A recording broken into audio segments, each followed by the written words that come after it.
ESPN First Take is presented by Bass Pro Shops. You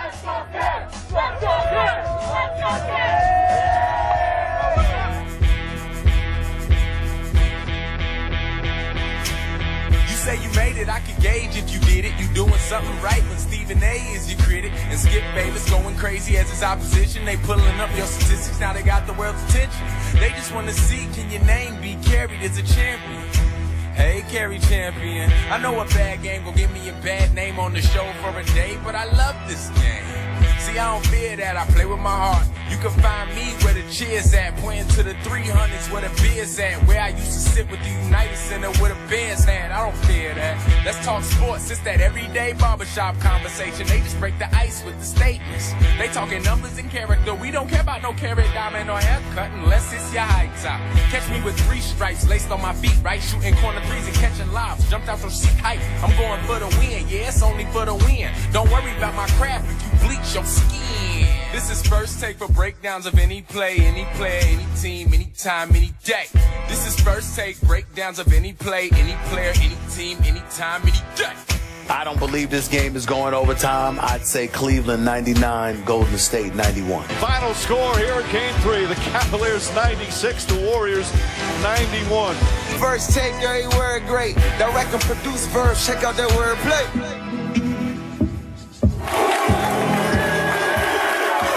Good morning, everyone. Good morning. Good morning. Good morning. They're yelling deli. They're yelling deli. He's not on the show.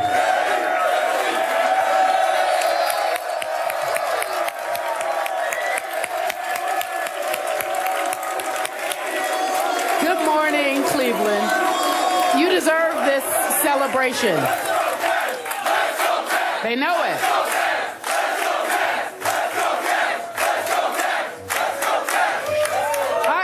Skip Bayless, I feel like they deserve this celebration. They are do. 2 games away. Feasibly, just 2 games away. Congratulations on your win last night. Thank you guys for showing up in the rain to be here today. We appreciate you.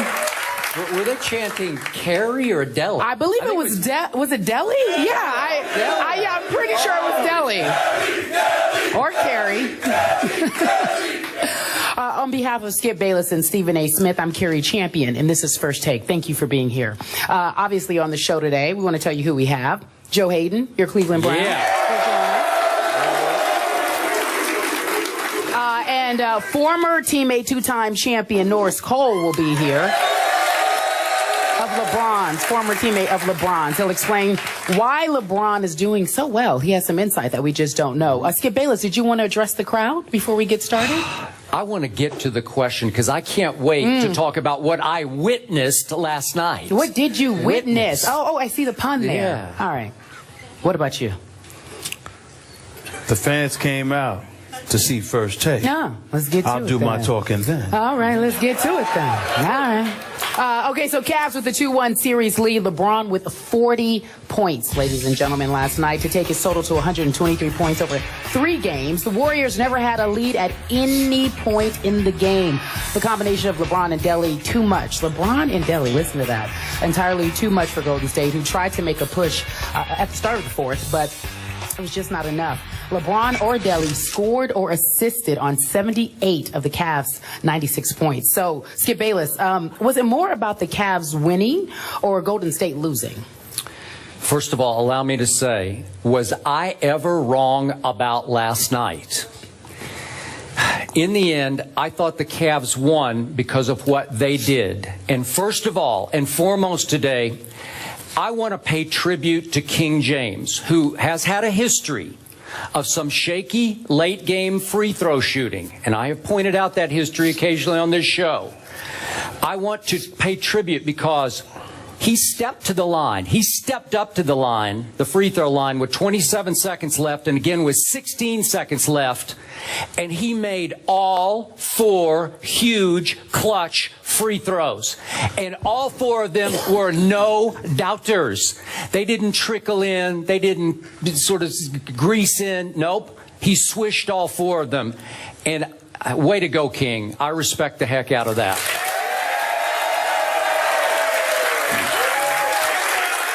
But obviously, the King was greatly aided once again by that little man named Delly.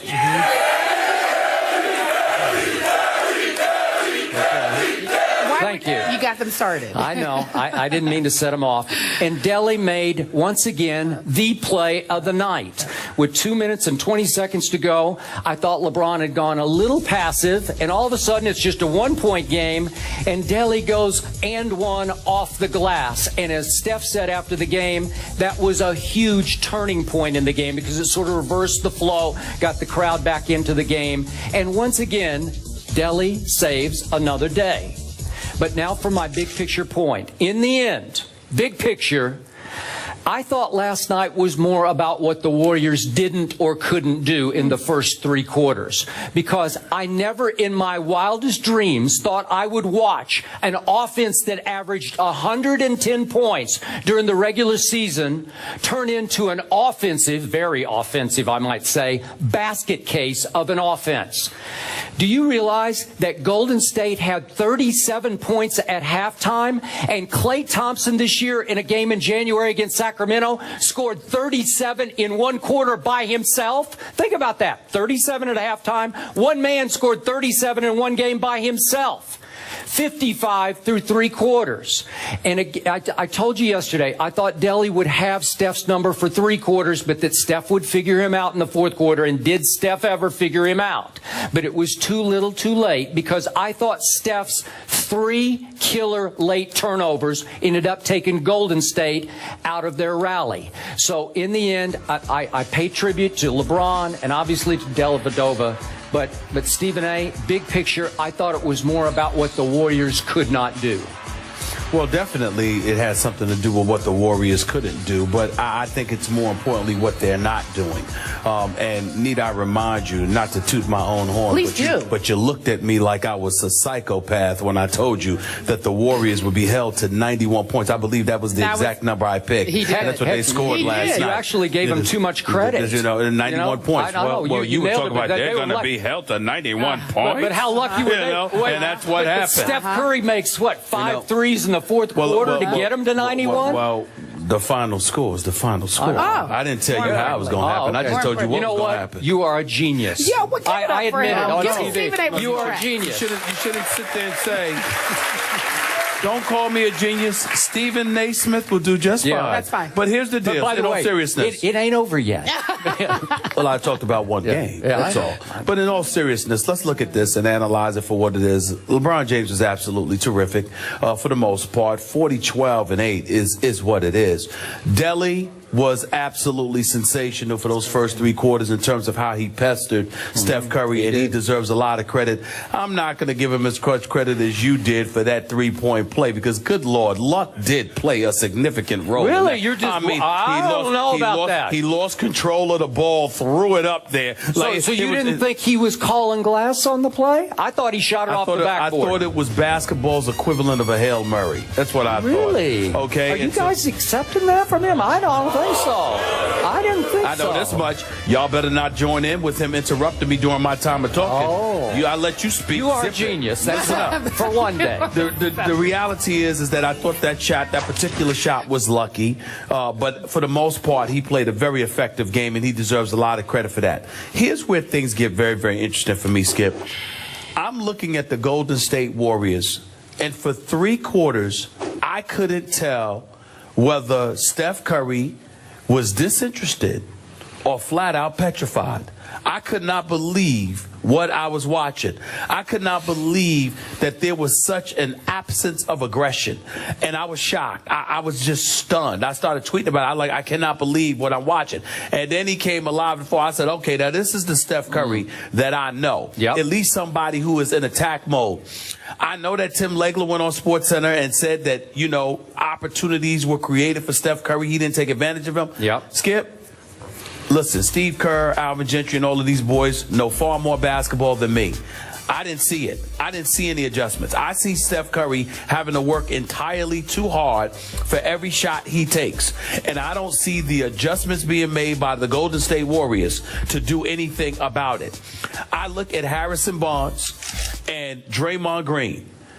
Combined, 2 starters on your front line, 2 for 18. Very John Starks-like. Wait, did Harrison Barnes play last night? Let me say that right now. On the floor? Harrison Barnes is a talent. We like him. I'm only talking about last night's performance. Yep. He should be ashamed of himself. He should be. That he's too talented to go 0 for 8. Yeah. That's just embarrassing. And Draymond Green, who's one of my favorites, I believe in him. And even though I don't think he's a max player, I think he's a quality player. You know how much I love my man Tom Izzo. He's the best in college basketball. He's one of the best in college basketball. He's my favorite. Yep. And this man played for him. I am a Draymond Green fan. I'm going to look Draymond Green in the camera and I'm going to pose a challenge to him right now. My brother, you are costing yourself money with each passing game because nobody is going to give him the money he's coveting in the offseason but Golden State. And with each passing game, he is showing that David Lee should be the one in the starting lineup instead of him, or they should be playing together because Bogut gives you nothing offensively. Bogut gives you something defensively, rim protector, etc. But offensively, he is as bogus as it gets. It's just that simple. So now here we are with all of that. And I'm looking at this, and I'm shocked that we're in this position, not in terms of the 2-1 deficit, but how we've gotten to this point. LeBron James, with a sidekick known as Matthew Dellavedova, is beating the best team in basketball all year long. And Thursday night's Game 4 is Game 7 for the Golden State Warriors. They don't win tomorrow night. There is no way they are winning this series. This is what it's about right here. It's just that simple. It's just that simple. I am with you about what I saw in the first 3 quarters. Now, I'm going to give Delly some credit. I thought he got in Steph's head in the first 3 quarters. You might be right about that. And maybe Steph got mad in the 4th quarter because he just started firing at will, which is when he's at his best. But Steve Kerr deserves a lot of blame for this, both as you suggest on offense, and then I brought this up on the show yesterday. I heard Tim and several analysts bring it up after the game.